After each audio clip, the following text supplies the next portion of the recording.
So today, on my first full day as governor, I am signing 3 executive orders aimed at tackling the state's housing and homelessness crisis. And don't worry about the numbers. There's 3 of them, but they're in different numerical order. Executive Order 2304 establishes a statewide housing production goal of 36,000 housing units per year and creates the Housing Production Advisory Council to develop a comprehensive budget and policy recommendations to meet that goal. That goal represents an 80% increase over recent construction trends, and it will take an ongoing commitment from local, state, federal, and private sector partners to move toward this target. The housing construction goal is ambitious because Oregonians are demanding bold solutions to address this crisis. I set this target to reflect the level of need that exists, knowing that we will not get there overnight or even in 1 year. But we will ramp up over time and keep pushing for partnerships that will increase housing construction as much as possible to start meeting the needs of more Oregonians. Second executive order number 2302, declares a state of emergency due to homelessness in regions of the state that have experienced an increase in unsheltered homelessness of 50% or more from 2017 to 2022. And unfortunately, that includes most of the state. People are currently becoming homeless faster than we have been able to rehouse people who are living outside. We must do all we can to address and prevent homelessness so we can make progress towards not just ending homelessness for individual families, but for communities across the state. And then finally, working in tandem with these 2 orders, Executive Order number 2303, which will direct state agencies to prioritize reducing both sheltered and unsheltered homelessness in all areas of the state, not solely those in which a state of emergency has been declared. And those agencies should be using all their existing statutory authorities to do this. These actions are important first steps. It's going to take collaboration and commitment across local, state, federal, and private sectors to make sure we are acting at the scale and urgency this humanitarian crisis demands. Now I'm going to sign the orders, and then we'll have time for questions.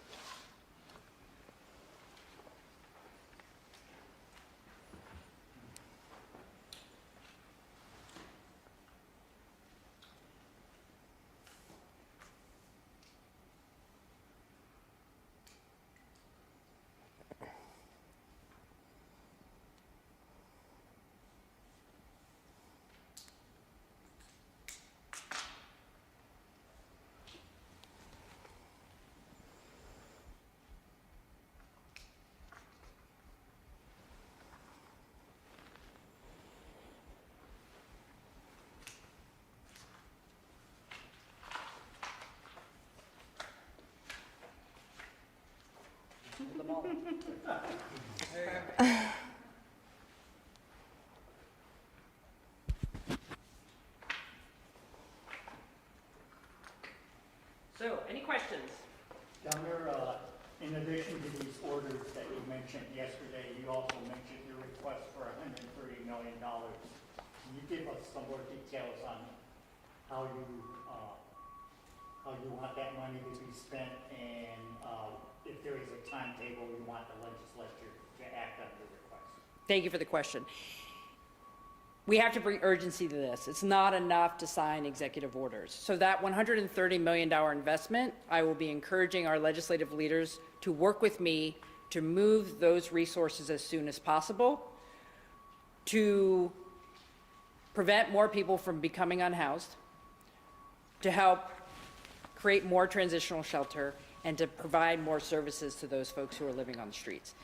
It is an early investment, but is simply not going to be the entirety of the package we need to do, but trying to do that as quickly as possible to get those resources out into the community. Governor, let's talk about, there's a lot in this, obviously. Look at the teeth involved here for folks at home, and when we'll actually start to see progress. That's a great question. So in the state of emergency as it relates to unsheltered homelessness, I would point out the key issue right at the beginning there, setting up a incident command structure, an emergency management structure, similar to what we do when there's a natural disaster. And this is a man-made disaster. This is a humanitarian crisis. So setting up that framework that local government's very familiar with, bringing an interagency approach and collaboration from the state to work with our local partners. So not only technical assistance and leadership, but also resources. We all have to work together in a new framework if we're going to make progress. As I mentioned in my speech yesterday, there are good things happening on the ground today. And we need more solutions, we need more urgency. And that executive order talks about creating that emergency management structure, which I think is a new tool to the issue right now. Governor Kotek, you've been meeting with Portland's mayor to address homelessness there. How important is Portland in the success for the rest of the state when it comes to this crisis? Thank you for that question. So as you can see in the order, we are addressing unsheltered homelessness in areas around the state. We clearly have a particular crisis in the metro area. Since the week after the election, I've been meeting with Mayor Wheeler. 2 of those meetings took place with the new Multnomah County Chair, Jessica Vega-Peterson. We've been having very frank conversations about how we all work together. It is important for Portland and Multnomah County, as part of this metro structure, to come together, work together, collaborate as best they can, because we need to make sure every dollar that is out there, every resource, is actually showing progress. Governor Kotek, the Oregon League of Cities a couple months ago created a plan where they want reoccurring funds to help address homelessness in their communities. When it comes to that $130 million package that you're proposing, will that include some of that reoccurring funds? I have discussed with the Oregon League of Cities about possibly setting that up for municipalities. That's a great question. I look forward to sitting down with the League of Oregon Cities, the Oregon Mayors Association, to get into the details. How I see the investment that I'm talking about today in these orders is complementary to that approach. There is going to be a longer conversation in the session about their proposal. And I've been talking to local mayors just today, in the metro area in particular, saying, here's what's happening. We want to work together. We're going to partner. And it's not an either or. We need to do this, and we need to consider your proposal, because there is a lot at stake, and we all have to work together. Governor, there's another piece to this, the mental health component, when it comes to people who are homeless and living on the streets. Where is that piece of it? Because a lot of people say, look, you're throwing more money at a situation, and there's still more people coming in, still more people setting up tents, that this really won't do it. Well, there are many aspects to how we're going to solve this issue, and I've been very clear in the priorities for our budget development and the priorities in the early months of my administration. Housing and homelessness, behavioral health, both mental health and addiction, and making sure our students have what they need in our schools. We are in the midst of developing our budget for the next biennium. Behavioral health is a top priority. We have to make sure that when people are ready for services, can we connect on the services? Is the workforce there to serve them? And it's not one or the other. We have to be doing both. I'm excited about the new leadership at the Oregon Health Authority with Director Schroeder. I'm excited about the new hire for our behavioral health director. We are going to put as much urgency into that side of the challenge as well as the housing and shelter side. Without the pandemic money coming in anymore, where are you going to get the money from? Republicans say they won't vote for this unless there's cuts made elsewhere. Well, I don't know what the Republicans are saying about the budget yet, but you will see in my budget that will be out by February 1st, a commitment to housing and homelessness and an equally strong commitment to behavioral health, because we have to do them together. Governor Kotek, how do you plan to speed up processes for permits and reviewing for housing, as that can oftentimes slow down housing construction? How are you planning to speed those up so that these new targets in this executive order can be met? Well, thank you. As I said yesterday, we need more housing. And this advisory council, excuse me, that we will be establishing the membership for will be looking at all those issues. We have to break down the barriers that are keeping housing from being built or taking too much time. And so that will be a piece of it. It's also going to be about the workforce, who is going to do all this additional housing. How are we going to finance it? But I can tell you right now, we will be talking about streamlining and reducing red tape. So if you're ready to build, you're not being held up by bureaucratic barriers. Governor, I'd like to follow up on that with a two-part question. We need more people in the construction industry, as you just alluded to. How will we get those workers? And secondly, people say there's not enough buildable land. So what are you willing to do as far as increasing the amount of buildable land, i.e. consider increasing urban growth boundaries? Well, Dick, you know, one of the things that I've worked on is making sure we are building more and different types of housing within our urban growth boundaries. I don't think we have met our goals there. So we have a lot of work to do. We have to have all kinds of housing at different levels of affordability. And you'll see in the advisory council, it's not just one type of housing, but we need all types of housing to meet different income needs. When it comes to the workforce, I was so excited to visit a lot of high school programs during the campaign who are focused on career and technical education, which we are better funding now because of the Student Success Act, to provide programs for young people to think about getting into construction. Actually, some of these programs are building homes as part of their school projects. We have to do that at the high school level, the community college level. We have to work with our colleagues in the trades and say, look, we all have to be involved in doing this.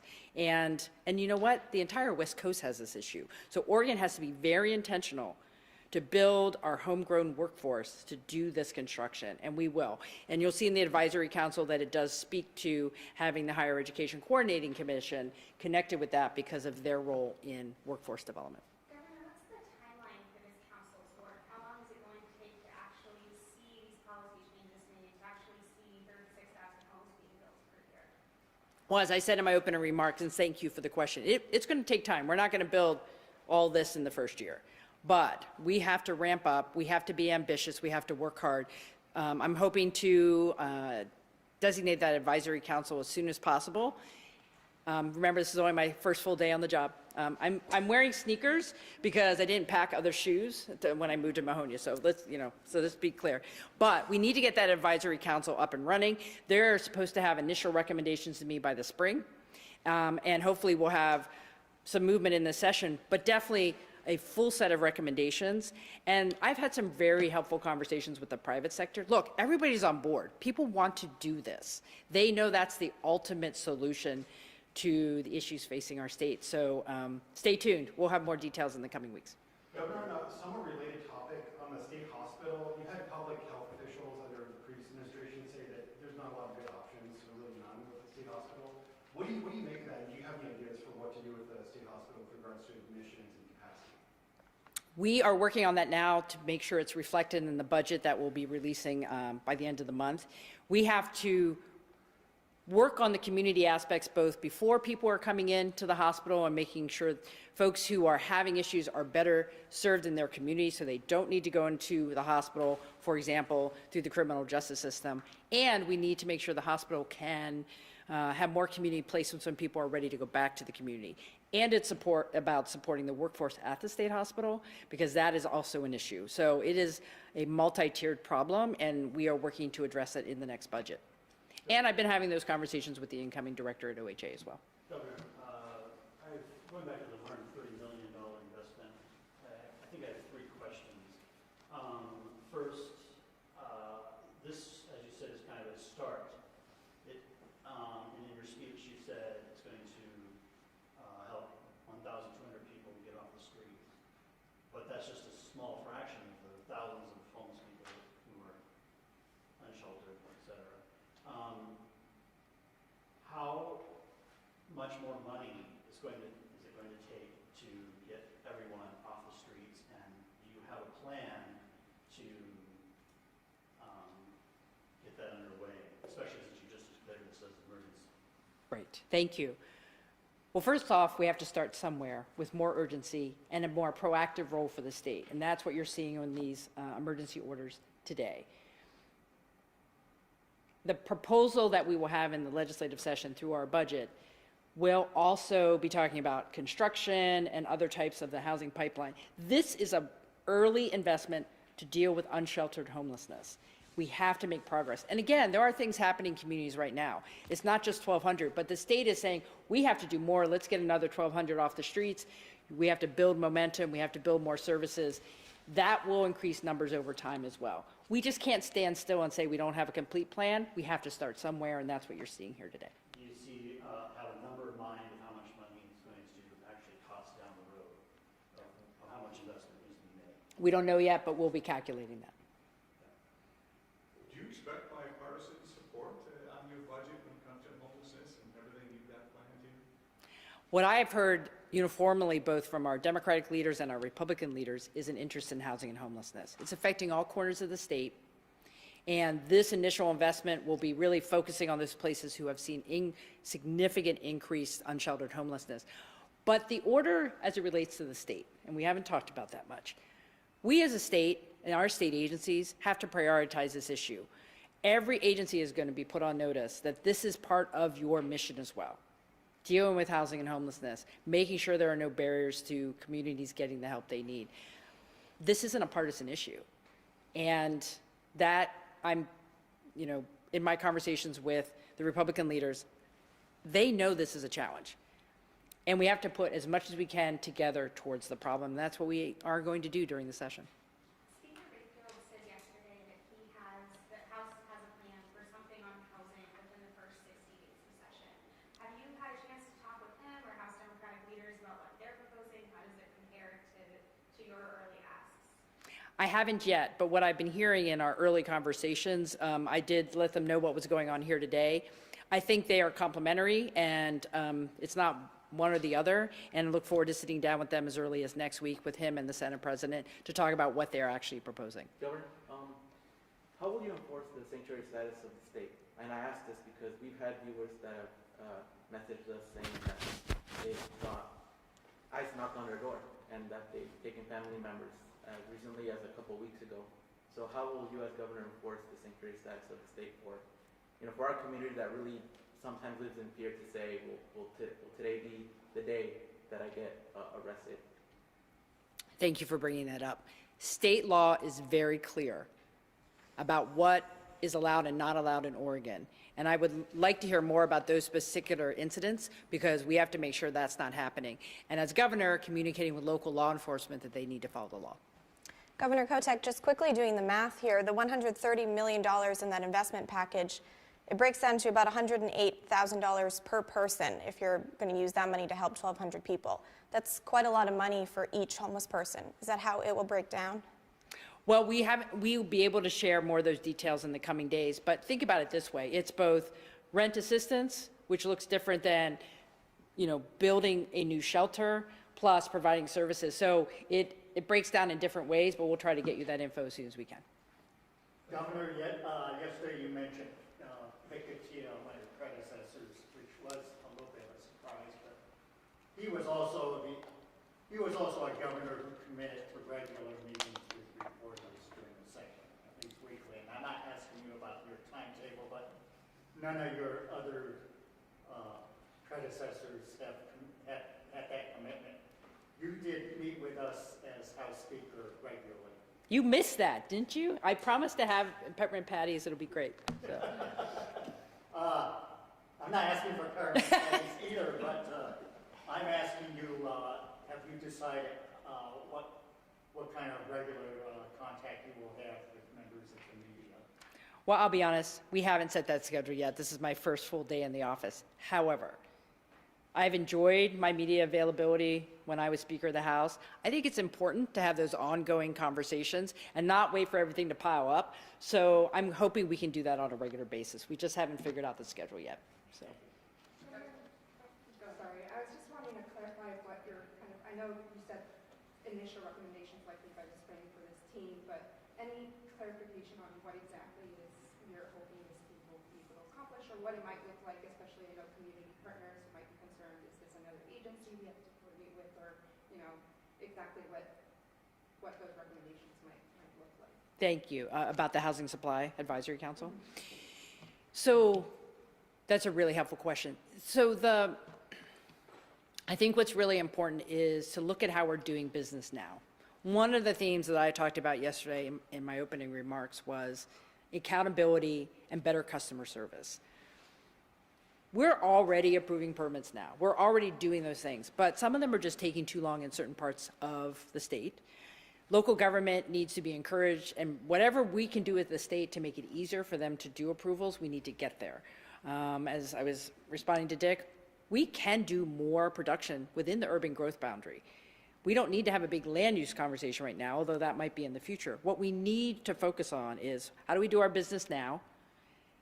What are the existing programs for getting people into construction? How do we expand those? So I don't see new programs per se. I see looking at the work that we're doing now, making it more efficient and effective, and expanding those types of things that we need to actually reach the goal. Construction workforce and different types of financing, so we can actually get these projects started as soon as possible.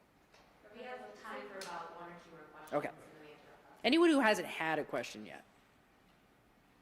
Okay, no one's jumping in. Go ahead. The legislature approved $400 million last year in housing and homelessness funding. Are you going to oversee the allocation of that? Is that going to take priority over this $130 million that you're going to ask the legislature? How do you see those two, funding packages coming together? Thank you. I see the investments we've made in the current biennium as additive to the future. We allocated money, for example, on preserving existing affordable housing. We can't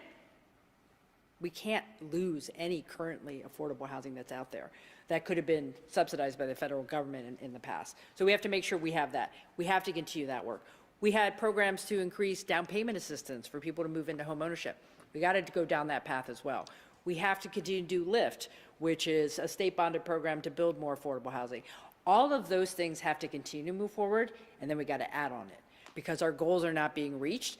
That's been good work, and it has to continue to happen while we take on new issues as well. The $130 million in unsheltered homelessness is a new, more assertive role for the state with working in local communities through these emergency orders. The state is here to be a key partner. We're going to put money, we're going to put talent, we're going to put energy into this because Oregonians have said we have to solve this issue. And that's what we're going to do starting today. So, thank you. Governor Kotek, I just want to touch on one more thing in your speech from yesterday. You talked about bringing the state back together. And over the last decade, more than a decade, people who don't live in Portland, Salem, Eugene feel like they've been disenfranchised by Salem. They feel like the metro areas are making decisions for them. I guess right now, beyond the listening tour, what message would you like to send to those people who live in Eastern Oregon or more rural parts of the state that just don't have trust in Salem and the decisions being made out here? Well, as I said yesterday, I hope that people will continue to believe in our state and the promise of our state. And I think it's looking at the actions I'll be taking. If you look at the Housing Supply Advisory Council, we specifically call out rural membership, folks on the coast, places that are also having issues around housing supply. Every part of the state has a housing supply issue, and it looks a little different. I'm going to be intentional about making sure those voices are at the table so we do the right public policy and the right investments. And I tend to do that with every approach that we take. And frankly, if we're not reaching that expectation, I want to hear about it because this is one state. We all rise together, and I look forward to working with everybody. So, Given that divide, Governor, I think we're wrapping up for today. can I just ask one last question? sure. One last thing. Will you include people who are not Democrats on your staff, given this divide we have? I don't ask that question. I don't ask people what their party affiliation is. Thank you. Thank you all so Thanks, much. everybody.